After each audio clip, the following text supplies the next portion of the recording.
Olá, queridos irmãos, graça e paz. Mais uma vez aqui juntos, vamos estudar nossa lição de hoje, a quarta lição desta revista que estamos estudando, a revista Atitude, que fala sobre o ministério de Deus para a igreja, baseado nas cartas do apóstolo Paulo aos Tessalonicenses, Timóteo, Tito e Filemon. Hoje a nossa lição fala sobre a ética cristã, a morte e a vinda de Cristo. E eu procurei para que a gente entendesse melhor, porque de repente a gente sabe de uma forma, mas existe uma outra forma. A própria palavra ética. Essa palavra ética, ela vem do grego ethos, que significa caráter, ou também significa costume. Mas se traduzirmos, se arranjarmos uma melhor definição, fica sendo conjunto de padrões e valores morais de um grupo ou indivíduo. Interessante que nós conhecemos a palavra, fazemos uso da palavra. Às vezes nós afirmamos assim, fulano não tem ética, Beltrano não tem uma boa ética. Essa palavra ética, vimos que na verdade também pode ser um conjunto de padrões e valores morais de um grupo ou indivíduo. O que vamos ver hoje justamente é a ética dentro da visão cristã sobre a morte e a vinda de Cristo. De que forma foi construída esta visão, de que forma o apóstolo Paulo ensina essa grande lição a respeito da morte e da vida de Cristo. Isso tudo parte dentro de uma ética, ou seja, de um conjunto de costumes, de um grupo de indivíduos. Por que isso? Porque quando o assunto é morte, a compreensão que nós temos da morte, do que acontece pós-morte, ou seja, vida eterna, vida para além, pode variar de região para região, de civilização para civilização e de religião para religião. O que nós vamos ver hoje é a ética dentro da visão judaico-cristã. Visão essa que é a visão que é a base, o alicerce para toda a construção social, filosófica, religiosa, democrática, política do mundo ocidental, que é com base na cultura greco-romana. Então nós vamos ver hoje como é que o apóstolo Paulo pensava, que ele ensinou a respeito da morte, já que provavelmente quando ele escreve, os Tessalonicenses criam de uma forma diferente, principalmente por conta da influência da cultura grega. A cultura grega, que também vai influenciar a cultura romana, elas tinham uma visão da morte como sendo uma extensão da vida, ou seja, era comum não só entre os gregos, romanos, mas também entre os egípcios, enterrar os seus mortos com os seus objetos pessoais, com dinheiro também. Os romanos eram enterrados, interessante, com duas moedas no olho, uma em cada olho, e essas moedas eram usadas para pagar ao Deus que fazia a travessia entre o mundo dos vivos e o mundo dos mortos. Vocês já devem ter visto isso em filme. E algumas civilizações eram até talvez mais radicais, a ponto de, a depender do nível social, os ricos eram enterrados. E os servos, alguns servos eram mortos para acompanharem os ricos, esses que morreram, na vida futura. Então veja que coisa interessante. Então nós temos, na verdade, uma grande nuvem a respeito do tema, a respeito do assunto, não temos não chegamos a um consenso. Mas nós vamos ler as Escrituras, ver o que é que Paulo fala, vamos tentar aprender um pouquinho com base no que ele nos ensina. Para o nosso estudo, nós vamos ler agora, a princípio, 1 Tessalonicenses, essa carta que Paulo escreve aos Tessalonicenses, no capítulo 4, capítulo 4, o versículo 13. Olha que coisa interessante, ele diz: não queremos, porém, irmãos, que sejais ignorantes com respeito aos que dormem, para não vos entristecerdes como os demais que não têm esperança. O interessante, logo aqui nesse versículo 13, é que ele usa essa expressão sono. É, na verdade, uma metáfora que ele faz da morte. Ele diz a morte como um sono, ou seja, um período temporário que vai acontecer e logo depois segue-se a ressurreição. Ele vai chamar de sono. Não que seja sono, de fato, a morte. E a morte, a primeira é a morte física, a morte do corpo. O corpo morre. A grande discussão é com relação à alma. Então, Paulo aqui ele está, na verdade, falando sobre o corpo. O corpo, de fato, morre fisicamente. Ele usa essa expressão para, não sei se para suavizar a situação, mas ele usa a expressão dorme. Então, essa primeira compreensão. Isso é interessante porque algumas pessoas aí vai levar para uma outra discussão sobre, não vamos entrar agora nela, mas a doutrina de que alguns creem sobre sono após a morte, diz que é seguido um sono.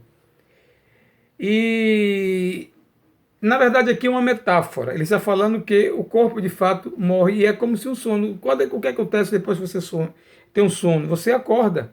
Ele está dizendo que aqueles, nós vamos ver daqui a pouquinho, que têm a sua confiança em Jesus, estarão dormindo, mas serão acordados desse sono ou serão ressuscitados.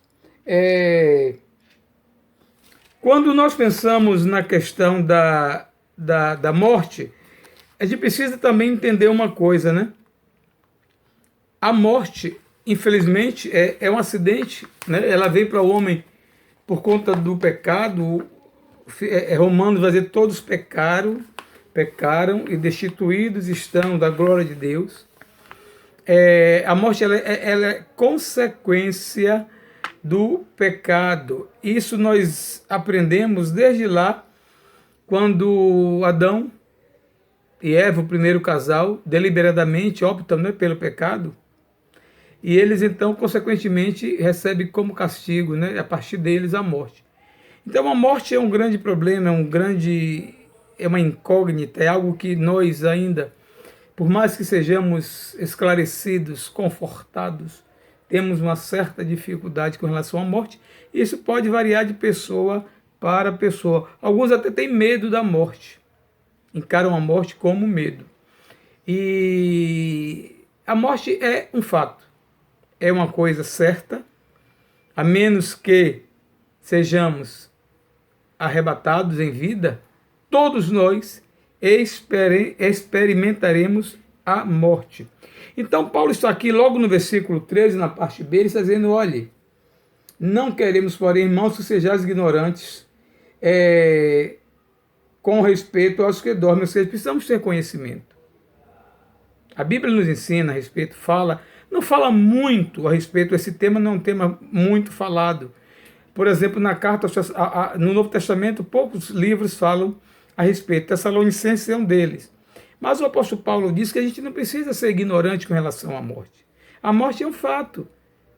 E a morte, ela é o fim para aqueles que não têm Jesus como seu Senhor e Salvador. A prova disso é quando Jesus está lá, no momento da morte de Lázaro, seu amigo Lázaro.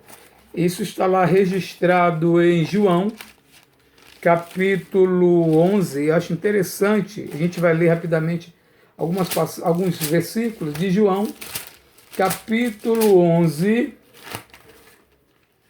quando Jesus vai a Betânia e recebe a notícia da morte de Lázaro. No versículo 11, se você atentar para o capítulo 11, versículo 11, Jesus usa essa mesma expressão que nós falamos a respeito do sono. Ele diz: não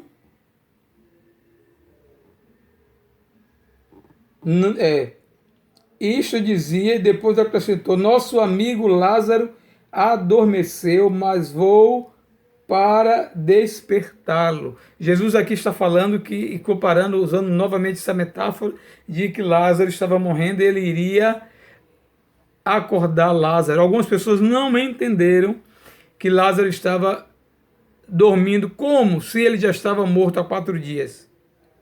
Quando a pedra foi exposta, o túmulo foi exposto, o mau cheiro provavelmente saiu e as pessoas sentiram. Mas Jesus se referia a Lázaro como estando dormindo. O que ele quer dizer é o seguinte: a morte para os que creem em mim não é o fim, é um sono, porque eu vou ressuscitá-lo. Isso, o próprio Jesus, ele vai dizer, o texto é longo, seria interessante se desse para a gente ler, mas ele vai aqui no capítulo 11, depois de toda aquela discussão de choro, de uns que não creem, e os que não entendiam o que Jesus estava dizendo, as irmãs de Lázaro. No versículo 25, Jesus dá e diz um texto que é uma expressão tremenda, quando ele diz, eu sou, versículo 25, disse Jesus, eu sou a ressurreição e a vida. Quem crê em mim, ainda que morra, viverá. Algumas traduções dizem, ainda que esteja morto, viverá. Não só a morte física, também alguns vão dizer que Jesus está falando sobre a morte espiritual, o homem no seu estado de morto espiritualmente também. Mas aqui nesse caso, Jesus está falando que ele iria ressuscitar, ele ressuscitou Lázaro, e também ele iria ressuscitar aqueles que creem nele, porque ele diz, eu sou a ressurreição e a vida. E essa ressurreição se dá porque ele mesmo vai ressuscitar dos mortos. E a ressurreição dele nos garante a ressurreição e, consequentemente, a vinda de Cristo. Então, crer em Jesus é esperança. Esperança para mim, esperança para você, esperança para o homem, para a humanidade. Ainda que a morte seja a garantia, a ressurreição para aqueles que creem em Jesus também é certa. O apóstolo Paulo, não sei a passagem agora, eu lembro que ele disse que se ele não acreditasse na ressurreição, ele seria a pior das criaturas. Então é preciso entender que Jesus nos coloca também participantes da ressurreição. Se você observar essa ideia da ressurreição, ainda no Novo Testamento ela era discutida, era acreditada por um grupo, desacreditada por outros. Por exemplo, dentre os chamados partidos políticos religiosos da época de Jesus, os mais comuns eram os fariseus e os saduceus. Os saduceus não acreditavam na ressurreição. Então era um tema divergente, mas quando você olha para o que Jesus ensinou, nós então entendemos e cremos que a ressurreição é um fato. Se você olhar, acho que ainda em Tessalonicenses,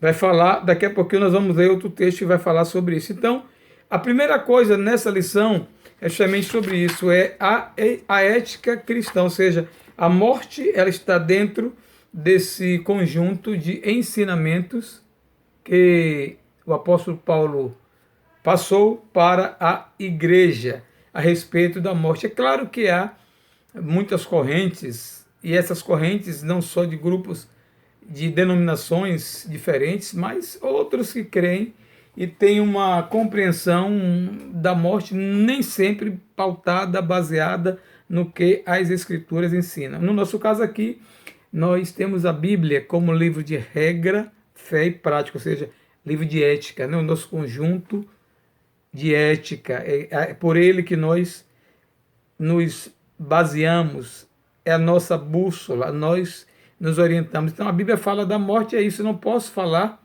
eu não posso ensinar o que não está na palavra.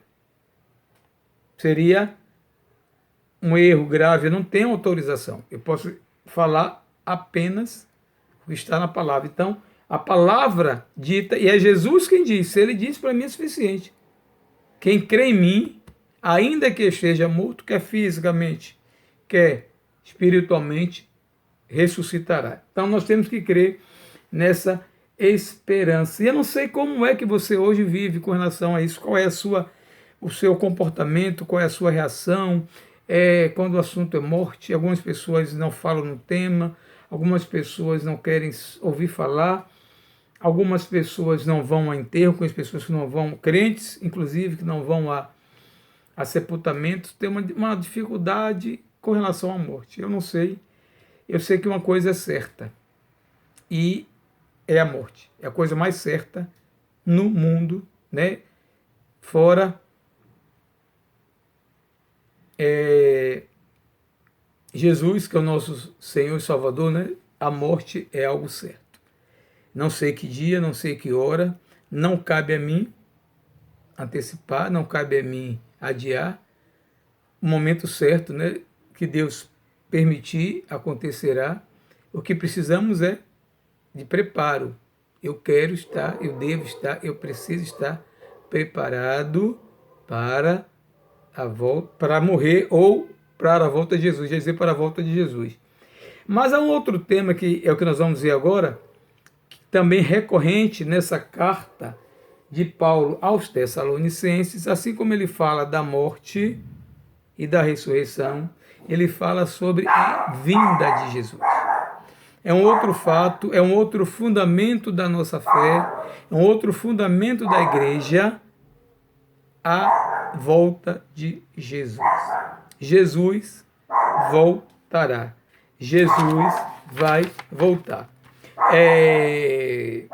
Não sabemos a hora, não sabemos o dia, mas nós temos o ensino de que ele voltará, e é na igreja de Tessalônica justamente que esse ensino é mais recorrente, porque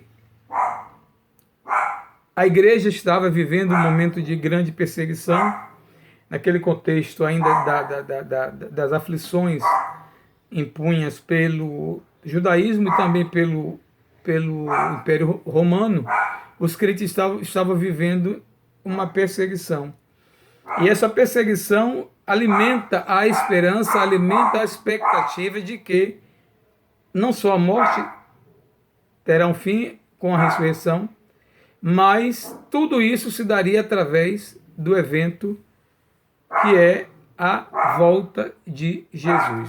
Gerava na igreja, e gerou na igreja primitiva, especialmente na igreja de Tessalônica, por isso que Paulo escreve muitas especulações e muitas indagações a respeito desse fato. Então o apóstolo Paulo ele escreve aos Tessalonicenses orientando, dizendo que aconteceria, e um desses temas é a volta de Jesus. Nesse mesmo capítulo, capítulo 4, mais adiante, nós temos aqui, no versículo 16 do capítulo 4, ele dizendo: porquanto o Senhor mesmo, dada a sua palavra de ordem, ouvida a voz do arcanjo, ressoada a trombeta de Deus, descerá dos céus, e os mortos em Cristo ressuscitarão primeiro. Depois nós, os vivos, os que ficarmos, seremos arrebatados juntamente com eles, entre nuvens, para o encontro do Senhor nos ares, e assim estaremos para sempre com o Senhor. Consolai-vos, pois, uns aos outros com essas palavras. Quando nós falamos sobre a morte e a ressurreição, atrelamos ela à vinda de Jesus. Por quê? O apóstolo Paulo aqui no versículo 16 está dizendo que Jesus descerá, ou seja, a volta de Jesus será visível. todo olho verá. Ele virá.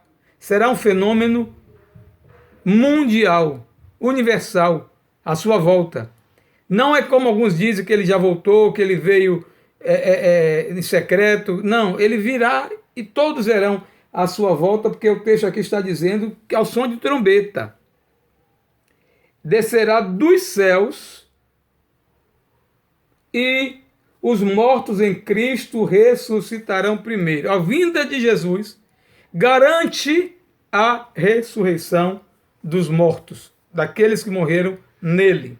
Então o apóstolo Paulo aqui ele vai criar uma escala de como acontecerá o fato. Primeira coisa que ele está dizendo, que os mortos em Cristo, aqueles que morreram por ocasião, que estão mortos desde lá do passado até o último homem a morrer, esses que morreram antes da vinda de Jesus, mas morreram salvos, estão aguardando a ressurreição, esses serão ressurretos, ou seja, a ressurreição será a primeira para os mortos, a prioridade é para os mortos.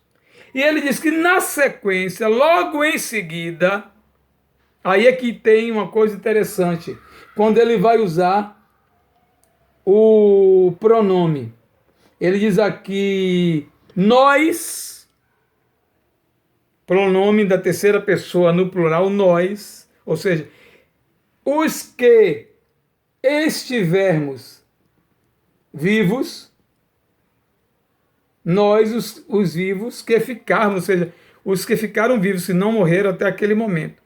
E alguns estudiosos, comentaristas, se debruçam justamente nesse nós.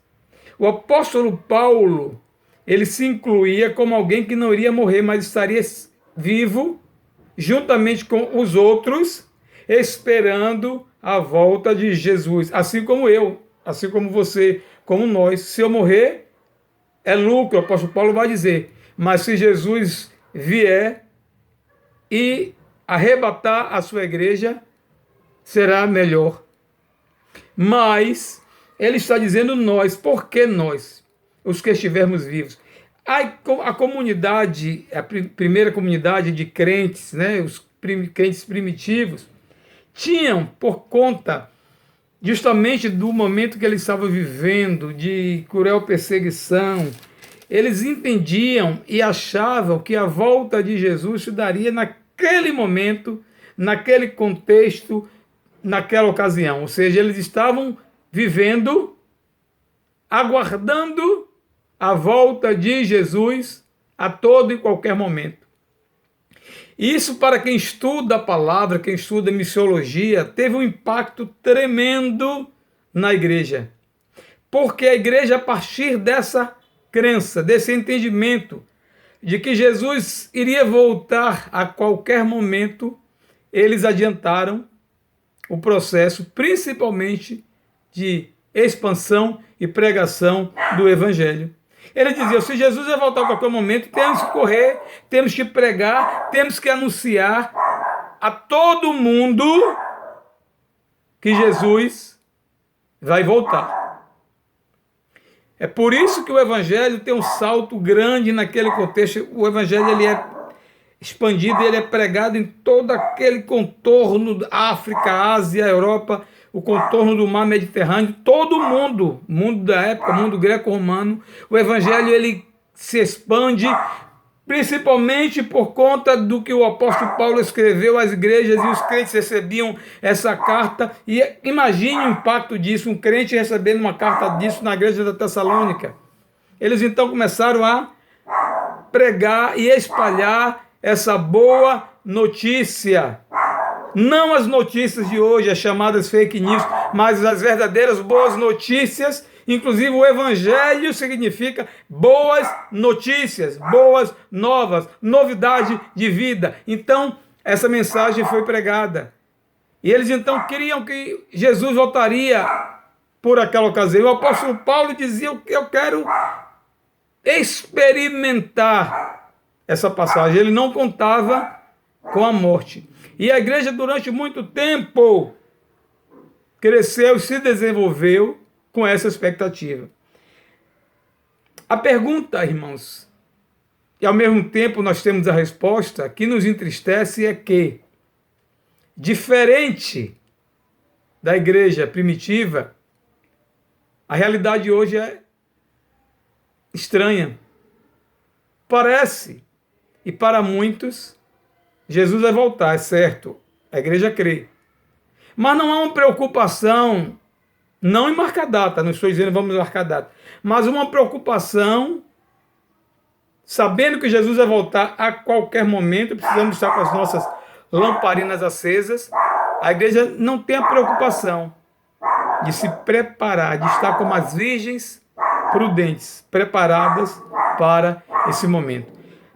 A impressão que eu tenho é que, se depender de nós hoje, igreja, se pudermos retardar, postergar, deixar para mais tarde a volta de Jesus, é melhor. Por várias razões.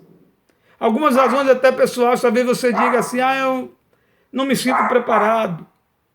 Talvez você pode dizer, eu estou muito novo ainda para morrer, para ser arrebatado. Eu já vi pessoas que dizem assim, o céu é um lugar maravilhoso. Nós cantamos, o céu é um lugar maravilhoso, cheio de glória e gozo. Lá hei de ver meu Salvador. O céu é um lugar para onde eu vou. O céu é um lugar maravilhoso. É mais ou menos isso a música, eu lembrei agora. Mas nós cantamos, às vezes, da boca para fora. Na verdade, parece que nós queremos ficar aqui. Aqui tá bom. Vamos ficar aqui. E a igreja então precisa entender que estamos aqui, de passagem. Aqui não é o nosso lugar. O apóstolo Paulo diz que nós somos peregrinos, estamos aqui peregrinando. Ou seja, assim como o povo esteve no deserto muito tempo até chegar à terra prometida, a igreja está aqui no mundo peregrinando. E o nosso alvo não está aqui. O nosso coração não deve estar aqui. Talvez você esteja se perguntando, né? Como é que eu vou deixar tudo que eu tenho? Vai deixar sim. Seguir a Jesus é deixar. E para ir para o céu, precisamos também deixar bens, família, riqueza. Tudo isso vamos deixar. Ele vem nos buscar. Precisamos então nos preparar. Não sabemos o dia, não sabemos a hora, o certo é que ele voltará. Talvez hoje a igreja pudesse novamente tomar para si a missão de pregar para o mundo mergulhado no caos. No caos moral, no caos político, no caos social, no caos religioso. Estamos vivendo hoje dias tristes, a véspera de uma eleição. Tantas notícias nos entristecem. E por vezes eu fico pensando, será que precisamos nos envolver tanto com as coisas do mundo? Precisamos, irmãos, cumprir nosso dever, como cidadãos, mas precisamos olhar para o céu. Ser crente é viver na terra, com a cabeça no céu. Não podemos perder a esperança e a expectativa de que Jesus vai voltar.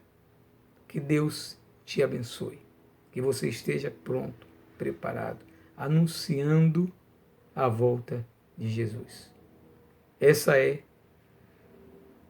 deve ser a missão da igreja.